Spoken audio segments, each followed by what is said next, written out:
Andrew, a couple of significant interventions in the Voice debate this week. Good morning, Kieran and viewers. Well, with polls showing that the referendum for enshrining an Indigenous voice to Parliament and the Constitution is now looking less certain to succeed, the Prime Minister, Anthony Albanese, spoke to the legislation setting the referendum up in Parliament last week in a bid to allay fears around the Voice's powers and what difference it will make to Australia. Are we going to accept another 100 years of expensive, well-intentioned failure by governments of all persuasions across the board? We have failed. For just a moment, put yourself in the shoes of the people calling for this change. And I certainly respect the member for Barara and his motives.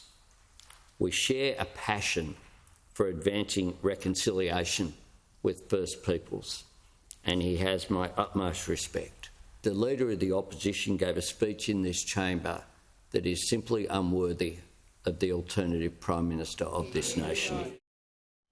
The PM is still confident that the referendum will pass and believes the support of sporting codes and even people at a district sport club level will contribute to that, as well as a strong ground campaign which hasn't begun yet. But government hardheads concede the cost of living worries besetting Australians might be a factor in making this a closer race than it might ordinarily have been, or could even see the referendum fail, as people feel less inclined to be generous as they struggle to pay the bills.